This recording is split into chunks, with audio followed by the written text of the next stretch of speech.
I think guys, when they feel they go down on a girl, they think that is going to get her off.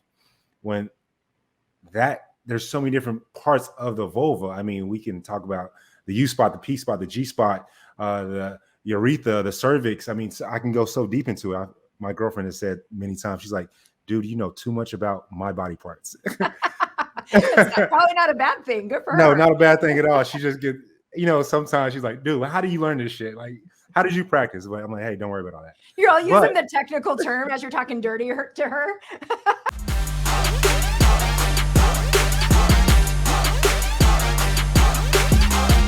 This is Relatable, Relationships Unfiltered. Hey, welcome to Relatable, Relationships Unfiltered. Today I'm hanging out with Mike Johnson, sex coach and founder of Feeling Seen. We chat all about sexual health from both a male and female perspective. And trust me, you're going to want to make a drinking game out of all the puns about sex.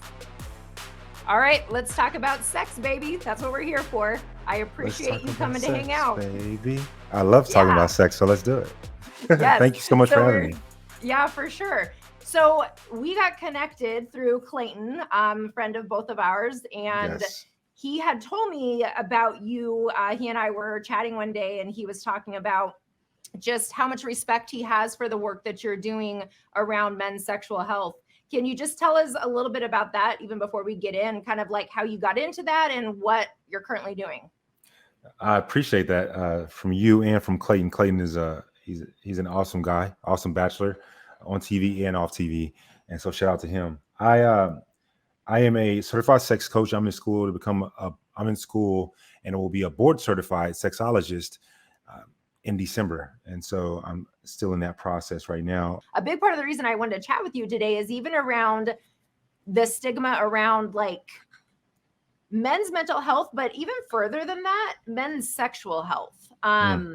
Because I know, like, when I sit with clients, and I don't have a male perspective, but when I sit with male clients and they're talking about areas of insecurity, or I talk, a lot on my Instagram about pleasure over performance and all of those type of things. What do you see come up with your clients as some of those biggest insecurities for men in bed?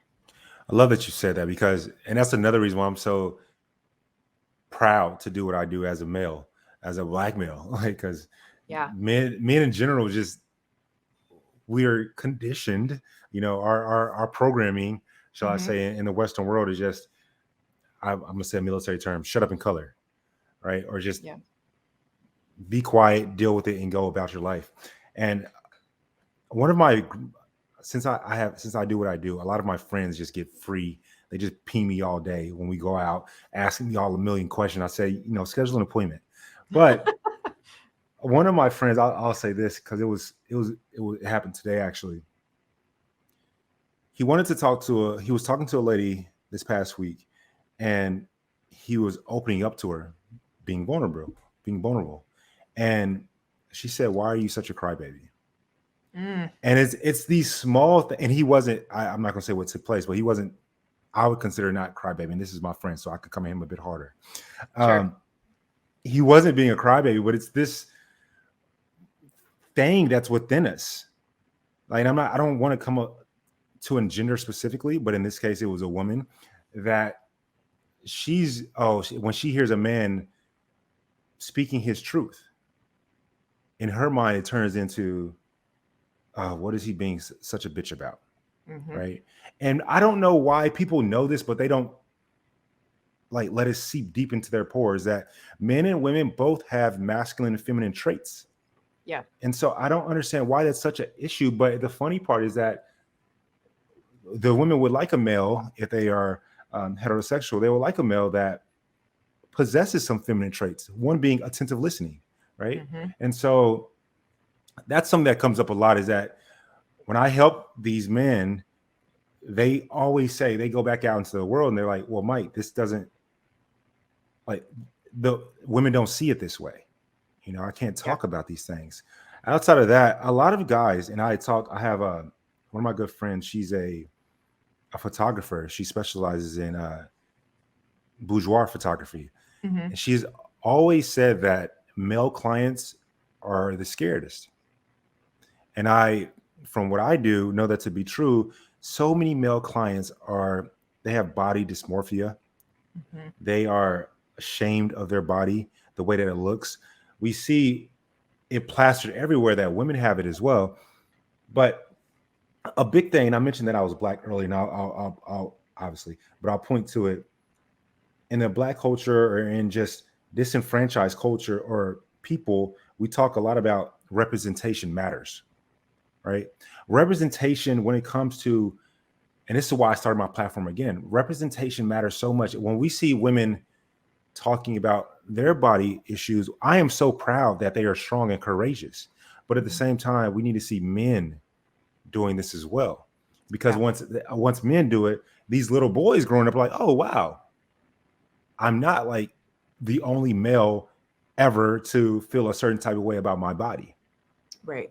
I myself, I just did a video that's pretty risque on my social for Valentine's Day. I personally thought I did good, but I was so nervous to put that video out. And my friends are like, my girlfriend, it's just, they don't want to hear it because my body is in a nice place, but it's just how we view ourselves. Yeah. And so we are in that culture, and it's just really hard. And another thing that I get is a lot of men do have performance anxiety. They have anxiety as well to perform great, to not be looked at in a certain light. But again, we're living in a time to where men aren't allowed to share their feelings. And I'm not defending the men and coming at the women whatsoever. I think that this is a totality of all human beings. 100, it's a totality of all human beings. I wanted to say it again. And that's just some of the things that men face. Yeah, I completely agree. Thank you for sharing that. And I was talking with a client earlier this week. I think that I feel for men. I'm a boy mom, so my one and only kid is a teenage boy, and I feel so much for the male gender. Probably because of that, because I have those insights of I see the insecurities that he faces, and I see those experiences for him that aren't normalized. And that if a teenage girl was to talk about some of those things, that's like, oh, of course, there's so much empathy and validation and compassion for that, but it's not extended in the same way. And I think the further real just like empathy I have, I mean, multiple areas, but this would be one that comes up a lot for me, even in sessions, is that men are put in such a double bind right now with the rise of feminism. And I identify as a feminist, but a certain type of feminist that real feminists might not love. Per definition, I identify as a feminist as well, per the definition in Webster's dictionary. Exactly.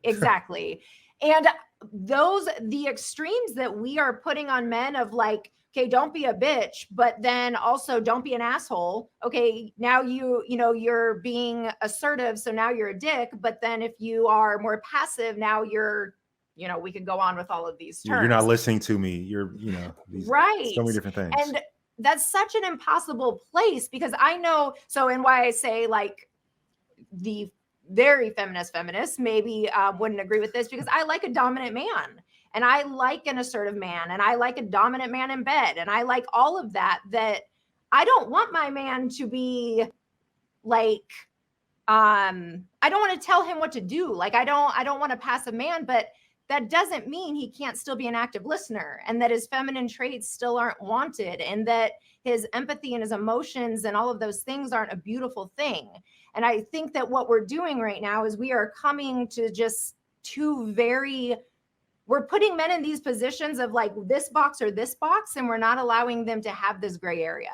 Exactly what I was going to say. It's we are boxed in one way or another, completely. But also with that being said, I feel that it's perfectly fine for you to like a dominant man. It's perfectly fine if you like a more passive man. There's like I don't understand why we can't just have that be the bare minimum. Like, what do you like? Okay, cool. You like this? That's nothing wrong with that. You like this? There's nothing wrong with that. In comparison to the generalization, and that's a big issue right there in and of itself. But also, I get this a lot from women. One of the biggest things I get from women when it comes specifically to their male partner, how do I convey? Because something that you said made me think of this. I love telling guys this because I'm a guy, and it's just funny when I see their face. when women say, I mean, one of the big things that women say to me is, how do I talk to my male partner and tell him that I haven't had an orgasm in 5, 10, 15, 20 years, and I don't know how to convey that to him without making him feel insecure? Yeah. And I tell this, I just love telling this to guys because I love seeing their face, because I just break their heart. Because as a guy saying it to them, they're like, you're supposed to be on my side. I'm like, hey, bro, you know, you're not doing what you're supposed to be doing down there, whatever the case may be. And there's a million different reasons of why that is the case, of course, and we know those things. But just from a comical aspect, I love telling guys that, like, hey, I'm not just on your side right here as well. You know, I'm on her side also. Yeah, the statistics of women faking orgasms, are you aware of that stat? I know that heterosexual women are the last on the totem pole for excluding, I don't know that for trans individuals, but what I do know is that it's men, heterosexual men have the highest rate of orgasms. Homosexual men have the second highest rate of orgasms. Lesbian women have the third highest rate. And lastly, it's heterosexual. Yeah, it's us, Mike. It's us. Yeah, right over here. Sorry. Sorry. Yes, you're absolutely right. And that, I find that very interesting. I did a post recently on Instagram, and the statistics say that it, for a group of people, it was like 13 minutes was the most ideal amount of time for a sexual experience to last. It was about 13 minutes. And then I added this other statistic in there that it takes women on average about 20 minutes to orgasm. Yeah, so that's why I made that face. Like, everyone's commenting like, well, what's up with these statistics? Like, where are you? And I'm like, no, that's the point. The statistics are accurate. That is the whole ass point here, is that a woman takes longer to, and that's with like direct stimulation. Like there's like all of these other components of it. And yet the average amount of sex is about 13 minutes for most people. And that is so true. And so then we have to assume that's because the statistics, certain numbers support that 80% of women will regularly or have faked an orgasm. Oh, and absolutely. Probably higher than that. I'm sure it is. And I think that that's what it ties into, is that there's this expectation. And I know from my clients my female clients who I work with, I hear it all the time, like, well, I feel bad. Well, I don't want to be an inconvenience. I don't want to burden him. I don't want to hurt his feelings. I don't want to hurt his ego. And I'm like, girl, like, you need to be saying something. You have to. Step 5, going back to my feeling seen formula, is reflection. Like I do it all the time in my relationship, all the time. And I'm a sex coach. I say, I need to understand, because if we try something new, or maybe it just was that session, right? Maybe it was that time. And I know the facts of, like, it takes women longer to have an orgasm, but something that isn't talked about that I would like for men to know is that we have energy in our body, and we need to be, I always say something, if I can't breathe with you, I can't fuck you. And what I mean by that is, if we can't be in a comfortable state of being, I don't want to fuck you. Like, I want to make sure that I please you and pleasure you, and in return as well. And that pleasure necessarily, because not every single time has to end in orgasm. Sure. I would say a nice percentage, though, it should, if that's what you so feel inclined to do. But I would say for guys out there listening specifically, if you're like, oh, I can't last 25 minutes, there's things that I can do to help you with that. But if not, that are natural, not with drugs. But if not, focus more on making sure your woman is seen, making sure that she's heard, making sure that she's in a comfortable environment. I've heard a million stories, but one story that comes to my mind right now is that I had a woman that told me, and this was so eye-opening for me as a man. She told me she was making love with a consensual partner, a male partner, and he was on top of her, but he wasn't looking at her. He was holding her, they were chest to chest. He was holding her. His head was over her shoulder, so they couldn't see face to face. And she had to stop it because she had a flashback to a time to where she was taken advantage of. And I'm so happy that, and I'm not saying that all times occur because of a trauma that have taken place. I'm saying that our body is trying to speak to us and we need to listen to it. Right. That goes for guys and that goes for ladies. And so for the guys, make your woman feel seen. Truly. Sure. Like truly, I can't emphasize that enough. I will go on record and say, I think that you could take that, if we're going with 20 minutes, way down. If you guys have built a beautiful, safe space, and you've listened to her, and you guys have reflected, and you know what her turn-ons are, because women, you guys are absolutely by far the better sex when it comes to getting pleasure. You know, you guys have so many more nerve endings in your vulva, surrounding your entire body. And so we're not gonna get into like the multiple different ways that a person can have an orgasm, but I genuinely think that guys should just pay attention to that. I laugh at it because it's truly simple. Just have questions and conversation and just shut up and listen. You have one mouth and two ears. Well, and that's, I talk frequently about the emotional foreplay that has to take place that leads to the most mind-blowing sex. And it is not just about physical connection. It's sex in and of itself is often not what creates those mind-blowing orgasms or those mind-blowing moments of connection.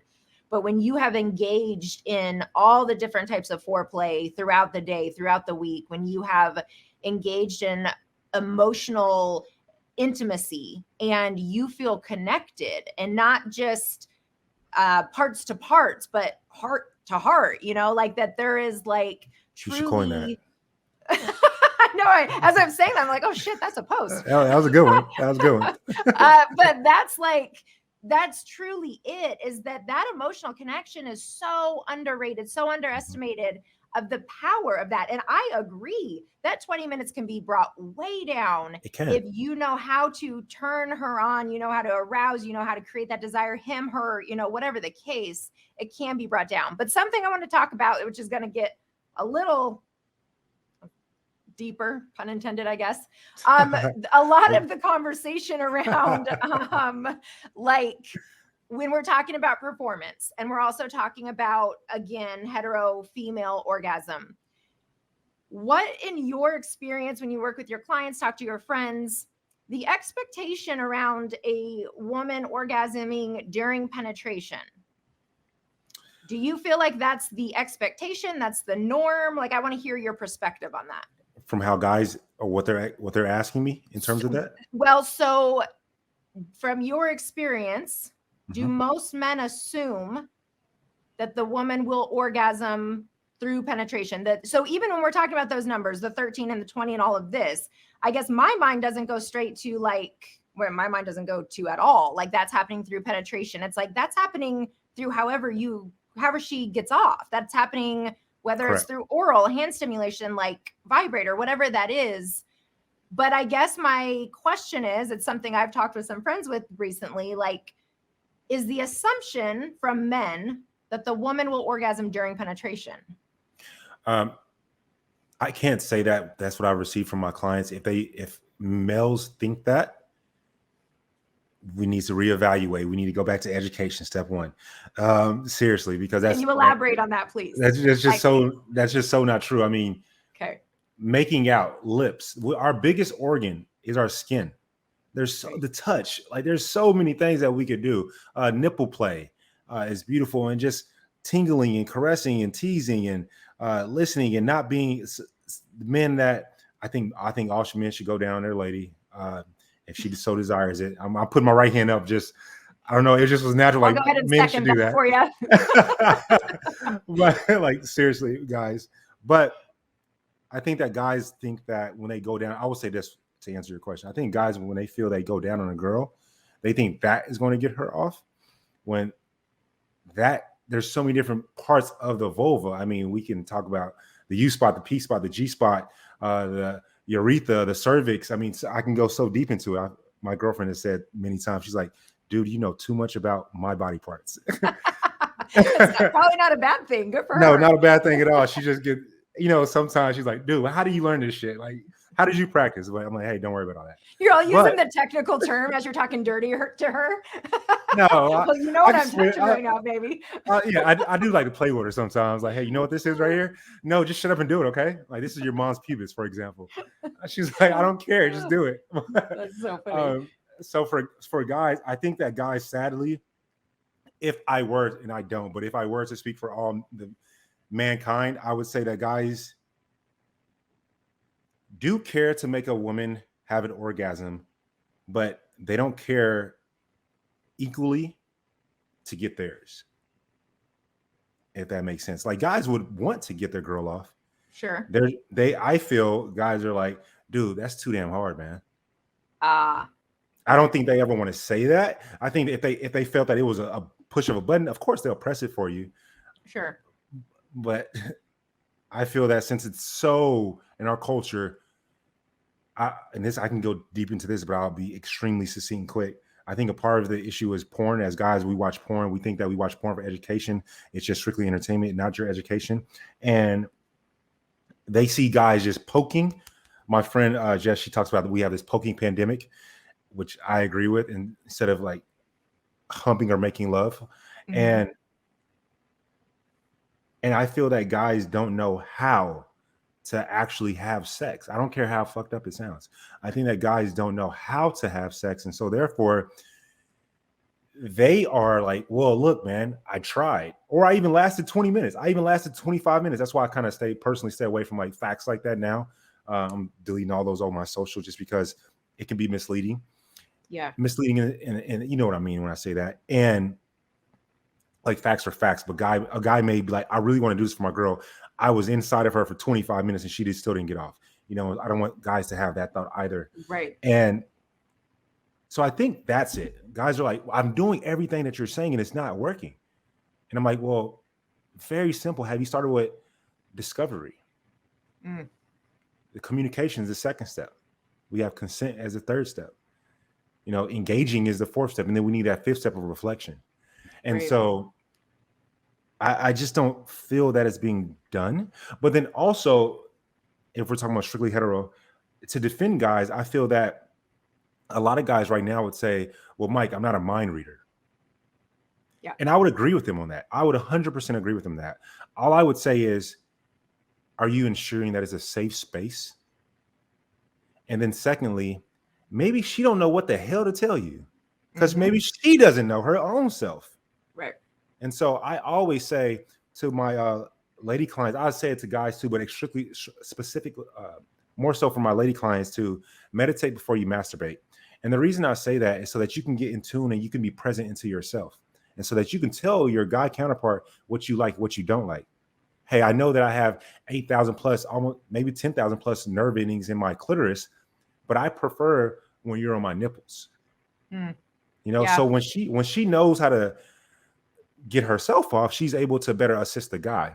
And then I really do feel that guys do want to get out because we try to be all macho or whatever.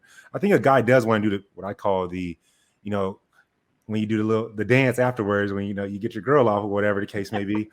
Guys do want to do the dance. They want to dance around the bed to be happy. I think they just don't know I don't think they know how to engage in that conversation. And that's a part of what I want to fix.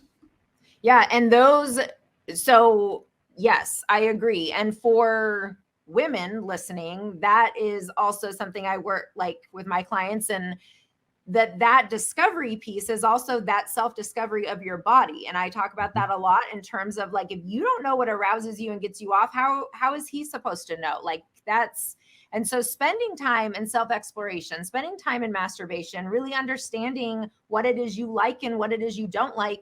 But then that's only part of the story, because then you have to be willing to tell him that. And I worked with a client years ago, and she had been faking orgasms with and they were having a lot of sex. So she was doing a lot of faking.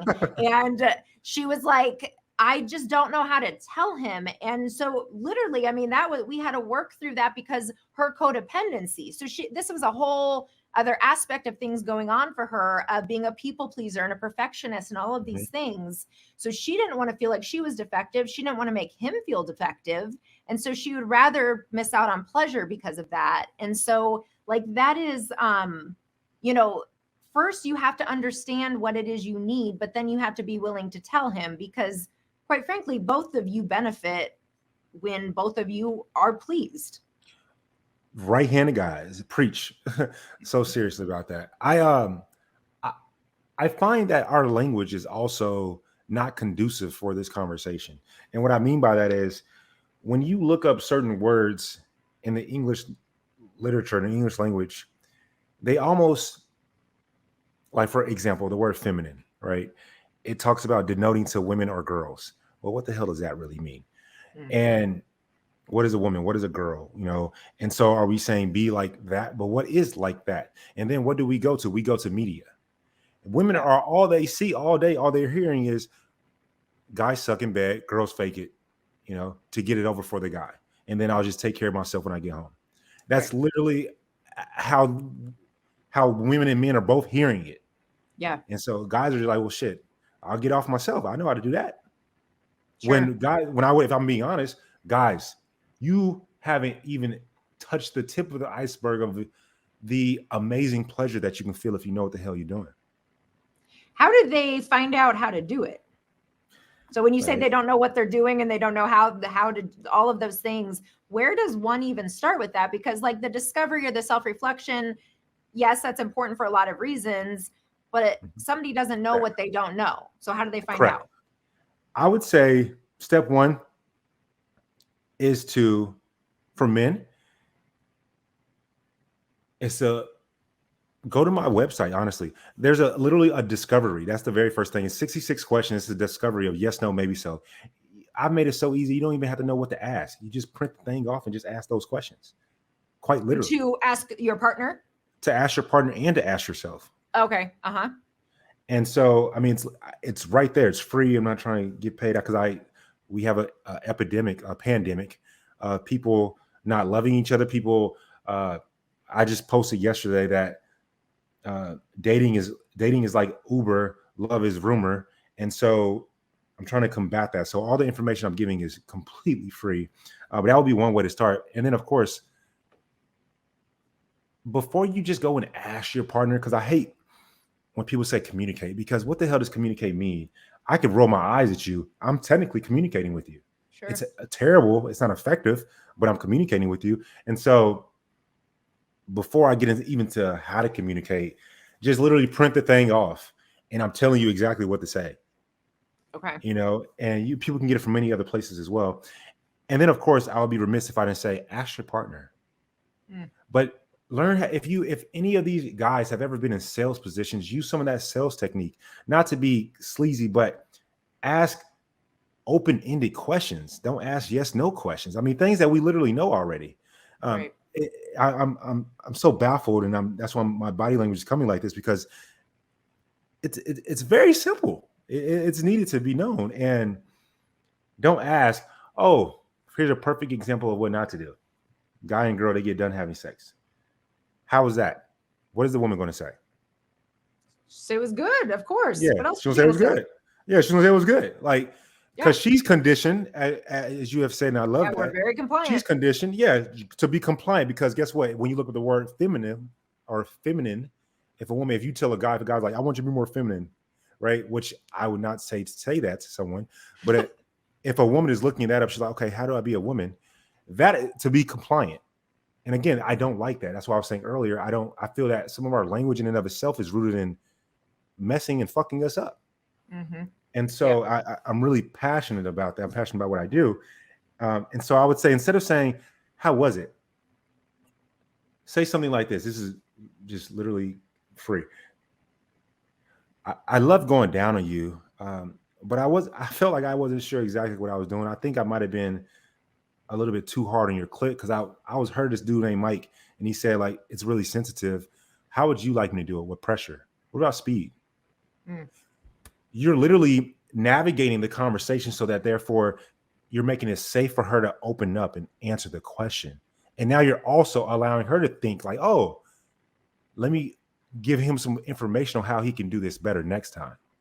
Yeah. And the number of clients who do not talk about their sex clients, well, because clients, but people, but my clients who I've talked to who do not talk about their sex life is I definitely beat a dead horse talking about this on these episodes because people don't talk about sex, whether they've been dating, whether they're new in a relationship, whether they've been together 20 years, people really struggle to talk about sex. And often it's because of the stigma and it's because of the societal implications and the societal shaming of it. And there's so many factors that go into it, but really we're not having these conversations, and we can't have the best sex that we could be having if we're not willing to talk about it. And so I love that you're normalizing that. I had a client tell me before that, well, I can't ask her. It makes it look like I don't know what I'm doing. Well, you don't. Yeah, you don't. So ask. Yeah. And yes. Oh my God. This is why I get so worked up and emotional about this. Like emotional. See, again, I don't like, there's a lot of words I don't like because we have a connotation of emotion to be anger or sadness. And why I get so emotional about this is because I talked about sex and toys, right? On my social. And I was worked up about that as well. I get worked up about this stuff a lot because I just want to help people. But I can 100% guarantee if you just ask and then you do, and it's how she liked, guess what? She's happier. You're happier. Yeah. I don't understand how it's hard to think like that. It is hard indeed. So anyway, let's talk real quick about, what's that? I said pun intended. I know. With the number of times we said we could make what we should have done when I do the intro, I got to turn this into a drinking game. The number of times we said deep, hard, all of the things. I'll have to add that in. I want to talk real quick though about performance anxiety. And I want to talk about this idea of the pleasure over performance. And, something I talk about so much because it is so important when our focus is on performance. So often for a woman, that is that, well, and you know what, let me correct that. Because as you said earlier, men struggle with also how they're looking at all of those things. I would say historically from big picture, women, they want to show up being, yes, compliant, being feminine, being all of those things. And men want to show up performing. And so whether that's staying hard for however long or lasting for a certain amount of time, how is that impacting the sexual experience when the man's focus is on performance? He has a lack of presence. Okay. He's not present. He's not, how I'm sure you say it, I say it all the time to women clients and male clients, so all clients. Get out of your head and get in your body. What we're really saying is you need to cultivate presence in your body instead of in your head. And so I have spoken extensively, and it's on my socials as well, about the many times I've had performance anxiety because I'll speak to me personally, then I'll answer your question for it. I've had performance anxiety only when I actually like a girl, in the sense of like, if I'm just on that beach in Mexico or something, just, out in Cancun for one night and we have consensual sex, I'm going to be like freaking Superman, porn star. But when I care and I have emotions attached to her, and I want to be great for her, I start thinking too much. Yep. I'm in my head. I'm not in my body. And so I feel what that is doing is that not what I feel, but this is a bit of a deeper take from a scientific aspect. That is our automatic nervous system telling us that we're not in our sympathetic nerves. And so what I mean by that in layman's terms is that it's our body telling us, hey, dude, I'm not cool, calm, and content. I'm having anxiety. Your breathing is shallow now. It's not deep, full belly breaths. I know that people hear, they say, oh, that doesn't mean shit. It means quite a bit. Ask my girl. She's happy. So therefore you guys should listen. And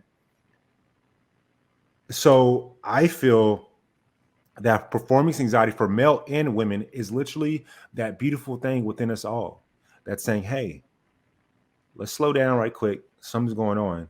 Let's talk about it. It's literally our alert on our phone saying, hey, Ding, ding, ding. This is something that we need to go through. We need to be present and back in our body. We need to understand what is going on, whether that be it's some signal to us that's notifying us something is not right. And I, for one, feel that if you're with someone that, and I earlier remember I said, if I can't breathe with you, I can't fuck you. This is going back to that. If I can't stop and tell you what's on my mind,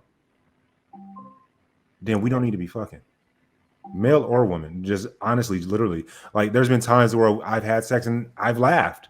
You know, funny shit happens sometimes, especially if you're having fun. There's been times where my partner has cried.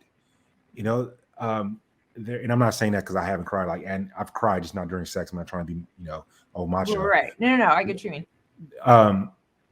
There's been times to where funny shit be happening sometimes in the bedroom, and we'll stop for those things, but we won't stop when our body is telling us something. So often, and I find this to be more in my women clients, so often we just try to fuck right through it. Yep. Because we are trying our damnedest to be pleasing to that individual. And the thing is, a part of the issue, I feel like a lot of us as Americans, we think it's just a woman thing. And I feel a part of that is because women are able to fake it in terms of with their vulva, a guy has to actually get hard. If it's not hard, you can clearly see something's going on. Right. And so I think that's a part of it as well, just simply how our anatomy is shaped. Like women also have erectile tissue, they can get engorged also. But I think that is just so noticeable on a guy. Yeah. That when it's not noticeable on a girl, girls try to fuck right through it in comparison to, hey, guy, hey, let's just stop right now. I don't give a damn. To all the ladies listening, to my little sister, to my mother, to my grandmother. I was on The Bachelor and I talk about my 3 ladies. All of my ladies in the most respectful sense ever. I implore you to don't fuck right through it. Talk about the situation. And yes, there's this thing, guys, girls talk too much, guys don't want to hear all that. If you can't talk to them, you don't need to be fucking them, because guess what? If you can't talk to them, you're not going to be present, and you're not going to be getting off. Yeah. Now, I come across extremely comical at times, but I'm so serious. I try to just be relatable to people. And I appreciate that. This is the place to be relatable. So we appreciate that, Mike. This is it. This is relatable. Yes.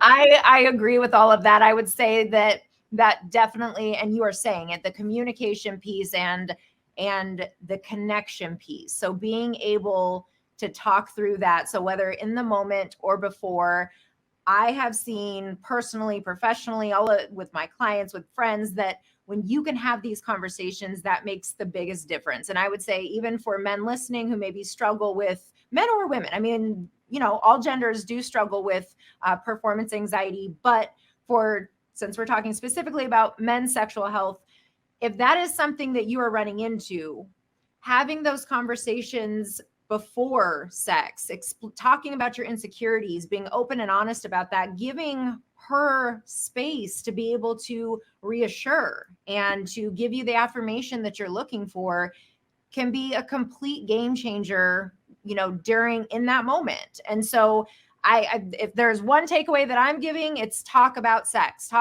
with your partners, and really, as you've been saying this whole time, see your partner. So be willing to talk about it. But then on the flip side, you've also got to be willing to stop and listen and really see, hear, and understand what they're expressing. Couldn't have said it better myself. Absolutely agree with that. All right, Mike. Well, I appreciate you talking all about sex with me. Where can people find you? Your newsletter, you on socials, your website, everything. Yes. Thank you so much for that. So we have a newsletter out right now. It's called Feeling Seen. You can reach it at feelingseen.com. That's FeelingSeen, feelingseen.com, where we have board certified sexologists. We have licensed mental health therapists on there. We have Chopras on there. We have seriously. And so my entire team, we are professionals, and we answer a question every single week. One of our community members questions every single week. You can go to feelingseen.com right now, type in your question. You can get the discovery list that literally just helps you answer those questions or ask those questions for yourself or for you and your partner. Or you can find me on IG at Mike_Johnson. Very good. And what about, is that the website then? The Feeling Seen is the website? Feeling Seen is the website, yes. Perfect. All right. Well, go check him out. He's got lots of good information for you. Go learn how to have sex and how to talk about it, because at the end of the day, that makes the difference. Thanks, Mike. I appreciate it. Thank you so much. Thank you, Mike, for that unfiltered and insightful conversation. And thank you all for hanging out with me on Relatable Relationships Unfiltered. Make sure to subscribe to our YouTube channel, sign up for my newsletter, and find me on Instagram at Dr. Elizabeth Fedrick.